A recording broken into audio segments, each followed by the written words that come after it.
Hello everyone, welcome back to my channel. আজি মই এটা বেলেগ ৰেচিপি লৈ আহিছোঁ অকমান ডিফাৰেণ্ট ৰুটি পিজ্জা ৰেচিপি। হয়, ঠিকই শুনিছে। এইবিধ পিজ্জা ৰেচিপিৰ বেছটো ৰুটি হ'ব, ব্ৰেড নহয়। আহকচোন কিদৰে বনালোঁ চাওঁ।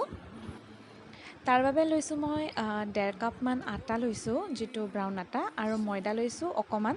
ময়দাটো অপশ্যনেল, আপুনি ইউজ নকৰিলেও কোনো কথা নাই। মই কৰিছোঁ বাৰু। আৰু মই বাটাৰ মিল্ক লৈছোঁ। মই দৈ নাই লোৱা, মন কৰিব মই বাটাৰ মিল্ক লৈছোঁ। বাটাৰ মিল্কটো গম পাইছে আগৰ ভিডিঅ'ত মই কিদৰে বনাইছোঁ। গাখীৰত নেমু চেপি কিছু সময় থৈ দিলে এইদৰে বাটাৰ মিল্ক হৈ যাব। ইয়াত দৈ নিদিব, অনলি বাটাৰ মিল্ক দিব, বা গাখীৰো ইউজ কৰিব পাৰে মঠিবলৈ। তো এতিয়া এইখিনি মই অকণমান চেনি আৰু অকণমান নিমখ দিম। প্ৰায় আধা চামুচমান চেনি দিছোঁ, আৰু নিমখ এচিকুট দিব লাগিব, চিকুট নিমখ, আৰু সোৱাদ অনুযায়ী আপুনি এইখিনি দিব, আৰু ভালদৰে এইখিনি মিক্স কৰি এতিয়া এইখিনি মঠিব লাগিব। এইখিনি মঠোতে কিছুমানে ইয়াত তেল ব্যৱহাৰ কৰে বা বাটাৰ ব্যৱহাৰ কৰে। মই এতিয়া একো নকৰোঁ, অকল বাটাৰ মিল্কখিনিৰে মই ইয়াক মঠিম বুলি ভাবিছোঁ। নৰ্মেলি যেতিয়া আমি পিজ্জা বনাওঁ তেতিয়া আমি ইষ্ট বা তাৰ সলনি দৈ ইউজ কৰোঁ, হয়নে? দৈ ইউজ কৰিলে কি হয়, ইষ্টৰ দৰে ই কাম কৰে, আৰু ইষ্ট ইউজ কৰিলেতো আমি ইষ্টটো এক্টিভ কৰি পালে মিক্স কৰোঁ, হয়নে?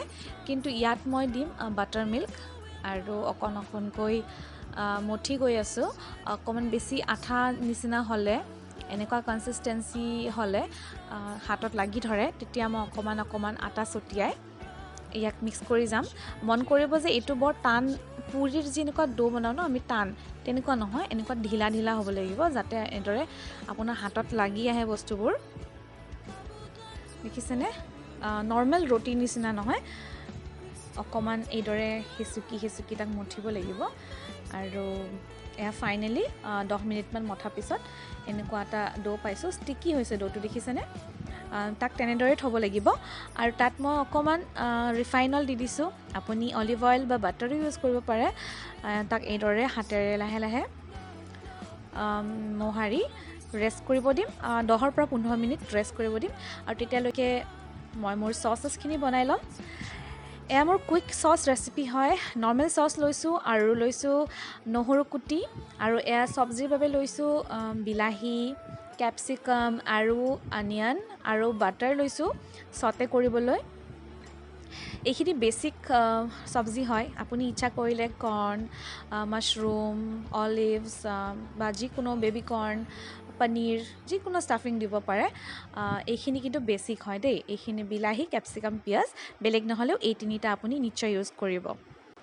চ' এতিয়া আহোঁ এইখিনি চটে কৰিবলৈ।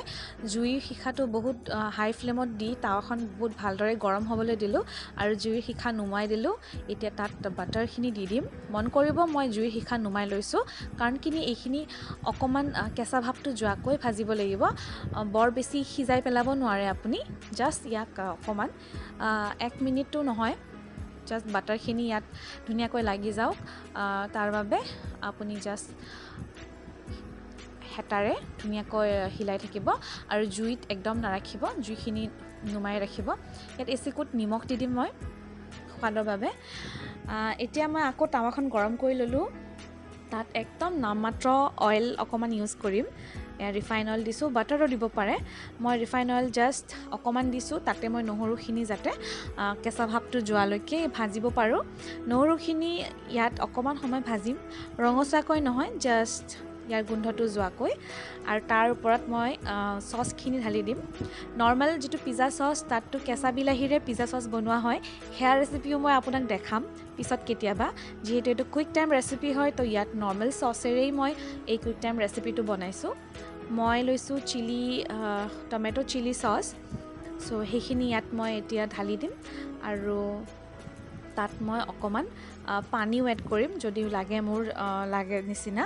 তেতিয়াহ'লে ইয়াত নিমখ বা চেনি একো দিব নালাগে, কিয়নো অলৰেডি আছে। তো মই গৰম পানী অকণমান এইদৰে ঢালি চচখিনি জাষ্ট ফিউ ছেকেণ্ডছ মই হেতাৰে লৰাই থাকিম, আৰু ইয়াত ধুনীয়া কালাৰ এটা হৈ যাব। যিহেতু এইটো অলৰেডি কুকড হয় চচখিনি, ইয়াক আপুনি বেছি কুক কৰিব নালাগে। জাষ্ট অকণমান লৰাই গেছৰ শিখাটো নুমাই দিব, আৰু চচখিনি ৰেডি হৈ গ'ল পলকতে।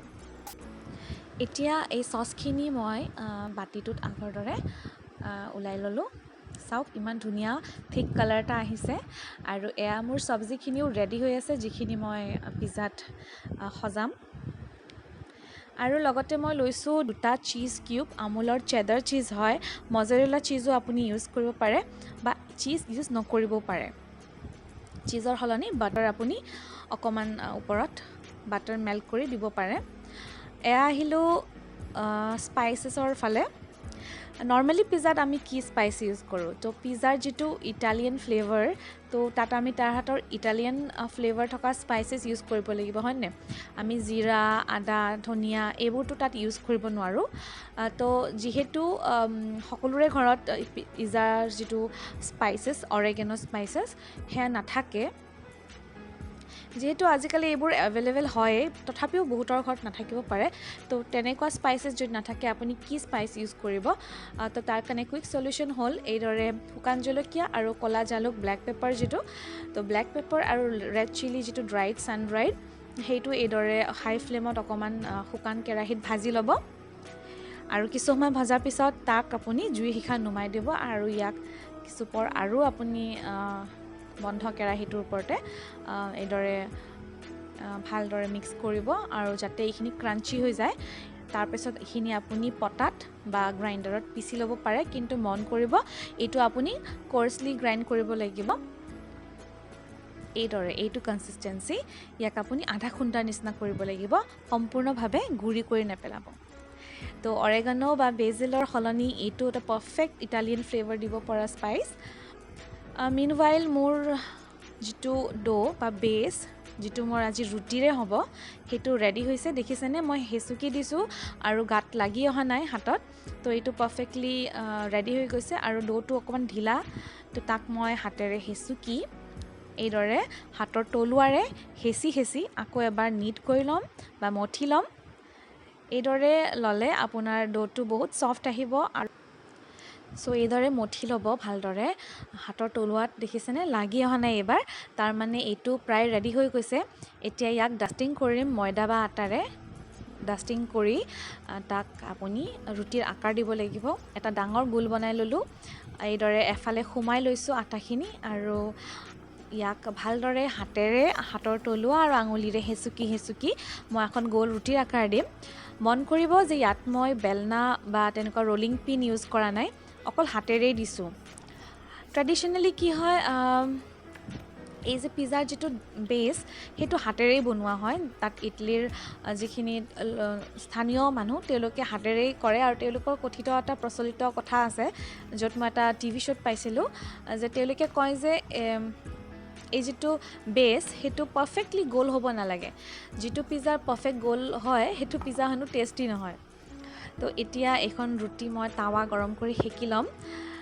মন কৰিব এখন আৰু থালত, যিখন থালত মই বেক কৰিম, তাত মই অকণমান ডাষ্টিং কৰি লৈছোঁ ময়দা আৰু অইল দি গ্ৰীজ কৰি লৈছোঁ, বাটাৰো দিব পাৰে। এতিয়া এইখন ৰুটি সামান্য দুইফালে সেকি ল'ম, কিয়নো অকণমান ডাঠ আছে, তো বেক হওঁতে কেতিয়াবা কেঁচা থাকি যাব পাৰে। তো এইদৰে হেতাৰে লাহে লাহে, কিয়নো বেছটো অকণমান ছফ্ট হৈছে, সেইকাৰণে লাহেকৈ ইয়াত আধা সিজা হোৱালৈকে ইয়াক আমি টাৱাত ধুনীয়াকৈ বনাই ল'ম। এইখিনি হোৱাৰ পিছত নেক্সট যেতিয়া আপুনি ইয়াক ডাইৰেক্টলি যিখন এখন কাঁহী ৰেডি কৰিছিলোঁ গ্ৰীজ কৰি, তাত আপুনি ডাইৰেক্টলি প্লেচ কৰিব। ইয়াক আপুনি অকণমান সময় ঠাণ্ডা হ'বলৈ দিব, তেতিয়ালৈকে আপোনাৰ কেৰাহীটো আপুনি প্ৰিহিট কৰিব। এইটো মই এটা ডাঙৰ চাইজৰ কেৰাহী লৈ প্ৰিহিট কৰিছোঁ আৰু এয়া দেখিছেনে আধা সিজা হৈছে দুইফালে।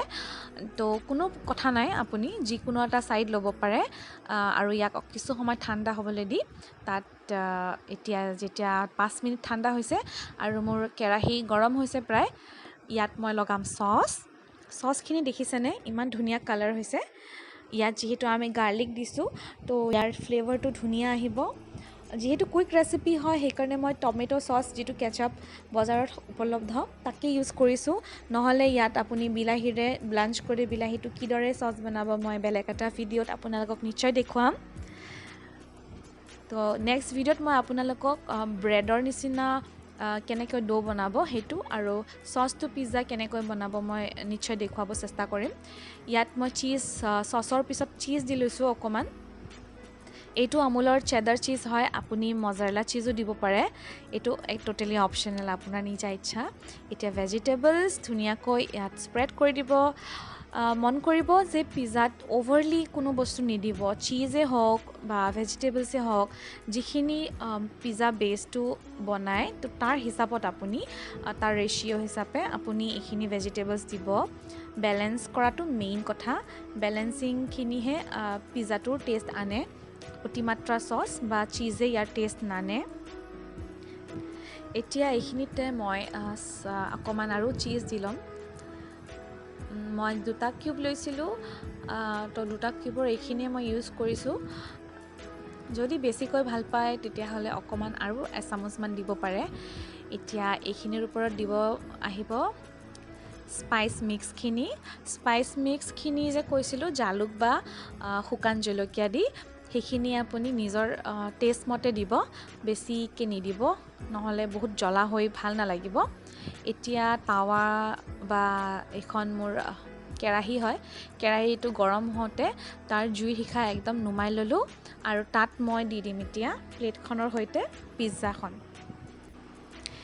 এই পিজ্জাটো অতি সাৱধানেৰে দিব কিয়নো কেৰাহীটো বহুত বেছি গৰম হৈ থাকে জ্বলি যোৱা সম্ভাৱনা থাকে তো পাৰফেক্টলি ফিট হৈ গৈছে থালখন কেৰাহীটোত আৰু কিছুমানে তলিত বালিও দি দিয়ে মোৰ তেনেকৈয়ে হয় বাৰু বালি নিদিয়াকৈয়ে মই তেনেকৈ বেক কৰোঁ এতিয়া ঢাকনেৰে মই ইয়াক ঢাকি 25 মিনিটৰ পৰা আধা ঘণ্টা বেক কৰিম একদম ল' ফ্লেমত আৰু মাজে মাজে চাই থাকিম এখন নাইফেৰে ছাইডবোৰ হেচুকি বা এনেকৈ কাটি সিজিছেনে নাই যিহেতু অলৰেডি হাফ কুক আছিলে তো বেছি টাইম নালাগে এতিয়া অকণমান আৰু টাইম লাগিব চাগে 15 মিনিট পিছত চাইছিলোঁ আৰু 15 মিনিট পিছত এইখিনি ৰেডি হৈ গ'ল তো ইয়াক ঠাণ্ডা কৰি মই নাইফেৰে 4টা টুকুৰ কৰি কাটিম আপুনি ইচ্ছা কৰিলে 6 টুকুৰো কৰিব পাৰে 8 টুকুৰো কৰিব পাৰে ইতিমধ্যে যিখিনি ৰৈছিল মোৰ ষ্টাফিং সেইখিনিৰে মই আৰু এটা পিজ্জা থিন ক্ৰাষ্ট ৰুটি পিজ্জা হ'বলৈ দিছোঁ ৰেডি এয়া পিজ্জা ৰেডি হ'ল আৰু এয়া মই 4টা টুকুৰাত কাটিলোঁ আৰু ইমান ধুনীয়াকৈ পাৰফেক্টলি এই ৰুটি পিজ্জাটো ৰেডি হৈছে আৰু খাবলৈ সিমানেই সোৱাদ হৈছে আপোনালোকে নিশ্চয় ট্ৰাই কৰিব এই পিজ্জা ৰেচিপিবিধ সঁচাকৈয়ে বহুত টেষ্টি বহুত কুইকলি হৈ যায় প্ৰায় 2.5 ঘণ্টা যিটো সময় লাগে পিজ্জা হ'বলৈ এইটো প্ৰায় 1 ঘণ্টাতে ৰেডি হৈ যায় আপুনি অতি সহজতে এইটো বনাব পাৰে খাব পাৰে আৰু খায়ো বহুত বেছি সোৱাদ ডিফাৰেঞ্চ এইটোৱে যে বেছটো ইয়াত ৰুটি হ'ব ব্ৰেডৰ নহয় এই ভিডিঅ'টো চাই কেনেকুৱা পালে বাৰু নিশ্চয় জনাব আৰু ভিডিঅ'টি চোৱাৰ বাবে অশেষ ধন্যবাদ